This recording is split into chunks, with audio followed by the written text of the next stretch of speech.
오늘 주일은 사사기 부록의 말씀 세 번째 시간입니다.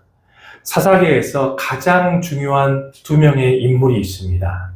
첫 번째는 삼손이라는 인물이고 두 번째는 사무엘이라는 인물입니다. 우리가 사무엘 하면 사사기서에서 소개된 바 없는 사사기 때문에 사사로 보지 않는 시각들이 많습니다. 그러나 사무엘도 사사시대의 사사입니다. 사무엘서는 사사기와 연결된 말씀으로 이스라엘이 왕정으로 전환되기 직전의 이야기들을 우리에게 소개하고 있는 말씀 모음집입니다. 사무엘은 사사들처럼 이스라엘을 재판하고 또 이스라엘을 지도했으며 하나님께서 주신 이 말씀을 전하는 역할을 통해서 사사시대에서 왕정시대로 넘어가는 다리 역할을 한 사사였습니다. 사무엘상 7장 15절 말씀에도 사무엘이 이스라엘의 사사가 되어 라는 말씀이 기록이 되어 있습니다. 사무엘은 사사시대의 마지막 사사로 평가가 됩니다. 자, 사사기에서 삼손과 사무엘, 왜 두 명의 인물이 중요할까요? 삼손은 사사시대의 종식을 시작한 사람이고 사무엘은 사사시대의 종식의 결말을 완성한 사사이기 때문입니다. 자, 먼저 삼손의 시대는 그 이전 사사들과 달리 죄와 심판과 회개와 구원이라는 영적인 사이클이 무너진 영적으로 최악의 시대 가운데 활동했던 사사였습니다. 삼손의 시대는 이스라엘 백성들의 회개라는 한 가지 요소가 나타나지 않고 있습니다. 삼손은 회개하지 않는 백성들을 향해서 일방적인 하나님의 긍휼로 파송하신 사사였습니다. 자, 그리하여 삼손은 그 시대의 백성들에게 환영받지 못한 인물이었습니다. 삼손은 이전의 사사들처럼 이스라엘의 지원을 받아서 블레셋과 싸운 사사가 아니었습니다. 오히려 이스라엘이 블레셋과 화친한 가운데 하나님께 부름받은 사사였습니다. 자, 사사기 15장 말씀에 의하면 블레셋 사람들이 유다로 삼손을 결박하러 오는데 오히려 유다 사람 3,000명이 삼손을 결박해서 블레셋에게 넘겨주는 장면을 우리에게 말씀하고 있습니다. 이 당시에 삼손은 이스라엘 백성들에게 블레셋과의 화친을 깨뜨리는 골칫덩어리에 불과한 한 명의 인물이었습니다. 그러나 하나님께서는 삼손을 통해서 사사기의 종식을 알리는 구원 활동을 시작하셨습니다. 우리 사사기서 13장 5절 말씀 함께 읽어보도록 하겠습니다. 보라, 내가 임신하여 아들을 낳으리니 그의 머리 위에 삭도를 대지 말라. 이 아이는 태에서 나음으로부터 하나님께 바쳐진 나실인이 됩니다. 그가 블레셋 사람의 손에서 이스라엘을 구원하기 시작하리라 하시니. 아멘. 성경은 그가 블레셋의 손에서 이스라엘을 구원하기 시작하시니라 이렇게 말씀하면서 삼손이 사사기의 종식을 시작하는 사사로 분명히 말씀을 증거하고 있습니다. 자, 하나님께서 사사 삼손에게 부여하신 사명은 이스라엘이 원수와 잃어버린 적개심의 회복에 있었습니다. 자, 하나님께서는 창세기 3장 15절에 내가 너와 여자로 원수가 되게 하고 이렇게 말씀을 하셨죠. 자, 그래서 하나님께서는 구원받은 백성들은 원수의 세력들과 철저히 분리해야 함을 이미 창세기를 통해서 말씀해 주셨습니다. 하나님께서는 삼손을 통해서 블레셋과 야합한 이스라엘 백성들에게 적개심을 두도록 역사하셨습니다. 자, 삼손이 생애 마지막 때 두 눈이 다 뽑히고 다곤 신전에서 수치와 모욕을 당할 때 신전의 기둥을 무너뜨려 블레셋 방백 3,000명을 죽이게 됩니다. 자, 여기서 방백은 히브리어로 세렌이라는 뜻인데 블레셋 군주들을 뜻하는 의미입니다. 자, 블레셋은 5개의 도시의 연합체로 구성된 나라인데 삼손은 다곤 신전에서 이 5개 도시의 블레셋 군주 전체를 죽이게 되죠. 자, 이 사건으로 말미암아 블레셋과 이스라엘의 화친은 무너지기 시작했고 곧바로 이어지는 사무엘 시대에 두 나라가 원수 관계가 되어서 전쟁을 벌이게 됩니다. 자, 이처럼 삼손은 사사시대의 종식을 시작한 사사였습니다. 자, 그 뒤를 이어서 이제 사무엘이 사사의 바톤을 이어받게 됩니다. 사무엘은 삼손이 시작한 이 일을 완성한 사사였습니다. 사무엘은 블레셋이 이스라엘의 영향을 발휘할 수 없도록 하나님께 쓰임받은 사사였습니다. 우리 사무엘상 7장 13절 말씀도 함께 읽어보도록 하겠습니다. 이에 블레셋 사람들이 굴복하여 다시는 이스라엘 지역 안에 들어오지 못하였으며 여호와의 손이 사무엘이 사는 날 동안에 블레셋 사람을 막으시매. 아멘. 사무엘이 사는 날 동안에 블레셋이 다시는 이스라엘에 영향력을 미치지 못했다라고 성경은 증거를 하고 있죠. 사무엘은 삼손이 시작한 블레셋과의 적개심을 완성하고 블레셋의 영향력을 완전히 차단해서 사다시대의 마침표를 찍고 이스라엘의 왕정시대를 여는 다리 역할을 한 사사였습니다. 자, 이처럼 사사시대의 종식의 시작과 결말을 가져온 두 명의 사사는 삼손과 사무엘이라는 인물입니다. 자, 사사계에서 이처럼 중요한 두 명의 사사들은 한 가지 공통점이 존재합니다. 바로 그 공통점은 바로 두 명 다 불임의 자녀였다는 것입니다. 자, 먼저 삼손은 어머니의 불임 가운데 태어난 인물이었습니다. 사사기서 13장 2절 본 말씀이죠. 함께 읽어보도록 하겠습니다. 소라 땅의 단지파의 가족 중에 마노아라 이름하는 자가 있더라. 그의 아내가 임신하지 못하므로 출산하지 못하더니. 아멘. 하나님께서는 삼손의 어머니에게 불임을 허락하시고 난 이후에 삼손을 은혜로 태어나게 하셨습니다. 자, 사무엘도 마찬가지입니다. 사무엘의 어머니 한나도 대표적인 불임 여성이었습니다. 우리 사무엘상 1장 6절 말씀 함께 읽어보도록 하겠습니다. 여호와께서 그에게 임신하지 못하게 하심으로 그의 적수인 브린나가 그를 심히 격분하게 하여 괴롭게 하더라. 아멘. 한나도 사무엘을 낳기 전에 불임으로 고통받은 여인이었습니다. 자, 하나님께서는 이 사사시대의 중요한 두 명의 인물들을 부모의 불임 가운데 출생케 하셨다는 것입니다. 자, 또 성경은 이 사무엘과 삼손뿐만 아니라 성경 안에 특별한 인물들을 불임의 상태에서 태어나게 하실 때가 굉장히 많이 있었습니다. 자, 우리가 생각을 해봐야 됩니다. 왜 하나님은 성경의 특별한 인물들의 탄생에 불임의 방법을 사용하시는가?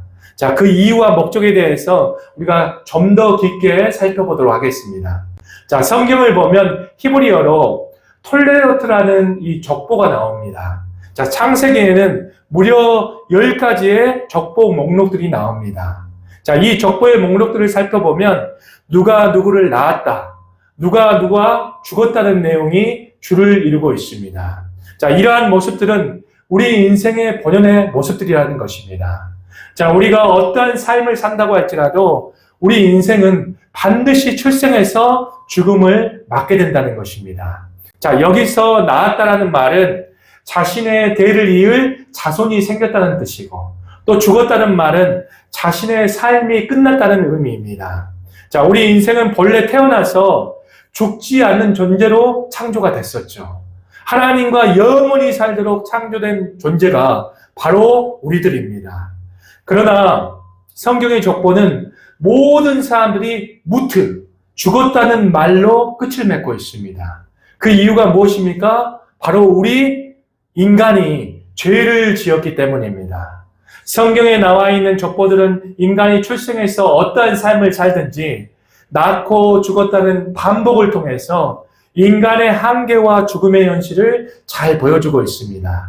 자, 그러나 하나님께서는 인간의 짧은 인생 가운데도 한 가지 소망을 이 족보 가운데 허락하셨다는 것입니다.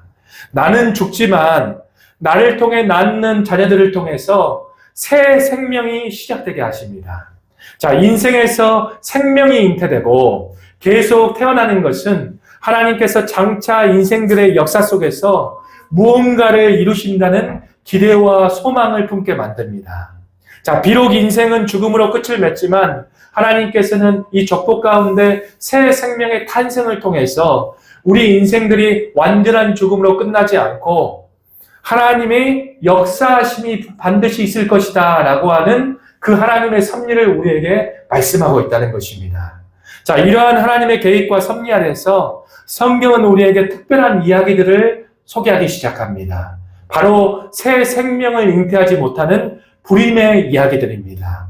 자, 고대 사회에서 불임이라는 것은 개인적인 고통을 넘어서서 사회적인 수치로 여겨졌던 불임이었습니다. 자, 그러나 성경은 하나님의 특별한 인물들에게 불임을 말씀하고 있습니다. 자, 창세기에서 하나님께서는 하나님 나라를 세우기 위해서 한 사람을 택하시죠. 바로 그 인물은 아브라함이었습니다. 자, 아브라함의 이야기는 그의 아내 사라가 임신하지 못하므로 아브라함의 족보 가운데 단절을 가져오는 방식으로 이야기를 시작하고 있습니다. 우리 창세기 11장 30절 말씀 함께 읽어보도록 하겠습니다. 사라는 임신하지 못함으로 자식이 없었더라. 아멘. 하나님께서는 하나님 나라를 세워나갈 첫 번째 사람 아브라함에게 불임의 문제를 겪게 만드셨습니다. 자, 이 불임의 문제는 아브라함의 문제만이 아니었습니다. 창세기에 소개된 모든 족장들이 이 불임의 문제를 겪게 됩니다. 아브라함의 아들 이삭도 리브가와 결혼해서 불임의 문제를 가지고 있었습니다. 또 하나님께서는 이삭의 아들인 야곱에게도 라헬의 태를 닫으심으로 한동안 불임의 문제를 허락해 주셨습니다. 자, 창세기에서 족장들의 이 불임 사건은 인간의 육신적인 노력으로는 결코 생명을 얻을 수 없다는 것을 보여주는 상징적인 사건이었습니다. 성경은 이 성경 속에 나오는 이 불임의 사건에 대해서 어떻게 해석을 하고 있을까요? 자, 성경은 대표적으로 아브라함의 불임 사건을 예를 들어서 그 해결책을 우리에게 말씀하고 있습니다. 자, 하나님께서는 의도적으로 육체적인 방법으로는 자손을 낳을 수 없는 아브라함을 부르셔서 죽음을 돌파하고 하나님의 능력으로만 자손을 낳게 하십니다. 자, 로마서 4장의 말씀은 아브라함이 아이를 낳지 못한 상황에서 아이를 낳게 되는 해결책을 이렇게 묘사하고 있습니다. 우리 로마서 4장 17절부터 18절 말씀 함께 읽어보도록 하겠습니다. 기록된 바 내가 너를 많은 민족의 조상으로 세웠다 하심과 같으니 그가 믿은 바 하나님은 죽은 자를 살리시며 없는 것을 있는 것으로 부르시는 이시니라. 아브라함이 바랄 수 없는 중에 바라고 믿었으니 이는 내 후손이 이같으리라 하신 말씀대로 많은 민족의 조상이 되게 하려 하심이라. 아멘. 아브라함은 인간적인 한계로 아이를 낳을 수 없는 상태에서 아이가 태어날 것이라는 것을 바라는 믿음으로 이 불임의 인간적인 한계를 극복했다는 것입니다. 아브라함의 불임의 문제는 무엇으로 극복이 됩니까? 없는 것을 있는 것으로 만들 수 있는 하나님을 믿는 믿음으로 해결이 된다는 것입니다. 즉 죽음에서 생명을 주시는 하나님의 부활의 능력을 믿는 믿음으로 해결이 된다는 것입니다. 자, 훗날 하나님께서 아브라함에게 아들을 번제로 바치라고 하는 이 시험은 아브라함이 아들의 출생을 통해 경험한 이 부활의 신앙을 테스트하기 위함이었습니다. 자, 아브라함은 죽은 태를 열어 새 생명을 창조하시는 하나님을 경험을 했기 때문에 이 믿음으로 훗날 아들 이삭을 번제로 바칠 수 있었던 것입니다. 자, 우리 히브리서 11장 9절 말씀도 함께 읽어보도록 하겠습니다.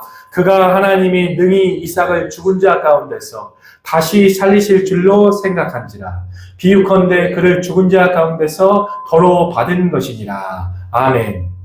아브라함이 아들을 번제로 바칠 때 죽은 아이를 다시 살리신다는 하나님을 믿는 믿음이나 아브라함이 불임에서 이삭을 낳을 때 죽음에서 새 생명을 창조하시는 하나님을 믿는 믿음이나 근본적으로 똑같은 부활의 믿음이라는 것입니다.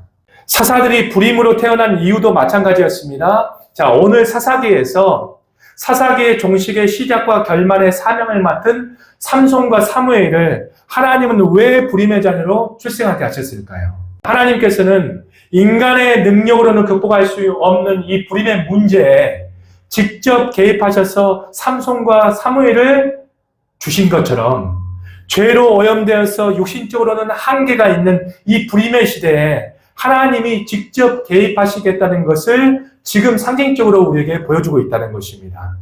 또 죽음과 같은 타락한 사사시대에 삼손과 사무엘을 통해서 새로운 생명을 이 시대에 불어넣어 새로운 하나님 나라를 세우겠다고 하시는 의미를 담고 있는 사건이 바로 사무엘과 삼손의 불임 사건이라는 것입니다. 자, 성경에서 불임 사건은 죽음의 그림자나 인간의 한계를 상징하고 있습니다. 하나님께서는 불임의 여인들에게 수차례 생명을 허락해 주심으로 부활의 능력을 구약 성경부터 예표하셨다는 것입니다. 자, 성경에서 사사들을 포함한 성경의 모든 불임 사건은 죽음과 사망으로부터 생명을 주시는 부활의 하나님을 신뢰하라 라고 하는 깊숙한 의미가 담겨져 있는 말씀이라는 것입니다. 자, 우리는 이 말씀을 통해서 한 가지 신앙을 수여해야 될 줄 믿습니다. 우리의 모든 삶 속의 불임의 자리에서 부활 신앙을 가져야 한다는 것입니다. 자, 불임이라는 것은 부활의 생명을 보여주는 작은 예표들입니다. 이 부활 신앙은 궁극적으로 죽음 앞에서 큰 능력을 발휘하지만 꼭 육신의 죽음에서만 능력을 발휘하는 신앙이 아닙니다. 자, 우리의 일상의 삶 속에서도 이 부활 신앙은 핵심적으로 가져야 될 필수 신앙이라는 것입니다. 자, 우리가 인생을 살아갈 때 아브라함처럼 육신의 방법을 끊고 죽은 태를 여시고 없는 것을 있는 것으로 부리시고 죽은 자를 다시 살리시는 하나님의 부활의 능력을 믿는 믿음으로 삶을 살아가야 한다는 것입니다. 자, 우리의 삶 속에서도 불임의 영역들이 굉장히 많이 있습니다. 우리의 삶 속에서도 경제적인 죽음의 자리, 또 관계 단절의 죽음의 자리, 마음의 근심과 걱정의 죽음의 자리 같은 우리의 힘과 우리의 능력으로는 도저히 해결할 수 없는 삶 속의 죽음의 불임의 문제들을 만나게 됩니다. 이럴 때마다 죽은 태를 여시며 죽음에서 새로운 생명을 주시는 부활의 하나님을 신뢰하면서 이 문제는 죽음에서 생명으로 변화될지어다 이렇게 믿음으로 선포하는 신앙을 가지고 있어야 한다는 것입니다. 주님, 메마른 우리 자녀의 심령에 새 생명을 비추어 주옵소서. 주님, 죽어가는 우리 사업체에 주님의 부활의 생명이 넘쳐나게 하여 주옵소서. 주님, 영적으로 죽어가는 이 도시 가운데 부활의 생명력이 넘치는 은혜가 있게 하여 주옵소서. 이렇게 믿음으로 선포하는 이 부활 신앙을 우리 성도님들이 소유하셔야 한다는 것입니다. 자, 우리가 죽은 것에 새 생명을 주시는 부활의 신앙을 가지고 있다라면 아무리 썩어지고 부패가 심한 죽음의 자리에서도 하나님의 부활의 생명의 능력이 드러나기 시작합니다. 자, 우리가 죽음에서 생명을 주시는 부활의 하나님을 신뢰한다라면 우리 인생에서 죽음의 자리는 절망의 자리가 될 수 없습니다. 우리 믿는 자들에게 이 사망의 자리는 하나님의 부활의 생명을 이 땅에서 경험하게 되는 능력의 자리가 되기 시작합니다. 자, 삼손의 어머니와 한나는 불임의 고통과 기다림 속에서 하나님께 부르짖는 기도의 자리로 나갔습니다. 이와 같이 부활의 생명의 능력을 가지신 하나님을 믿고 우리가 간절히 찾으면 부활의 하나님을 통해 죽음의 자리에서 생명의 싹이 반드시 올라오게 되어 있고 메마른 자리에 꽃이 피어나는 역사를 우리 삶 가운데 경험하게 될 것입니다. 이 부활의 능력을 우리 삶 속에서 날마다 경험하며 살아가야 한다는 것입니다. 또 불임을 극복하고 태어난 자녀들이 하나님 나라의 구속사의 핵심적인 역할을 수행하는 인물이 된 것처럼 이 부활의 신앙을 소유한 자가 죽어가는 사람들에게 생명을 불어넣는 귀한 하나님의 도구로 쓰임을 받게 될 것입니다. 자, 우리 함께 따라해 보도록 하겠습니다. 하나님은 모든 죽음으로부터 생명을 불어넣는 부활의 하나님이시다. 이 부활 신앙을 우리가 삶 속에서 평소에 가지시길 바랍니다. 자, 우리 성도님들이 삶 속에서도 죽음과 사망에서 생명을 주시는 하나님을 신뢰하셔서 우리 주변의 모든 죽어있는 곳에 생명을 불어넣어서 영적인 불임을 극복하는 신앙으로 살아가시는 축복과 은혜가 함께하기를 축원합니다.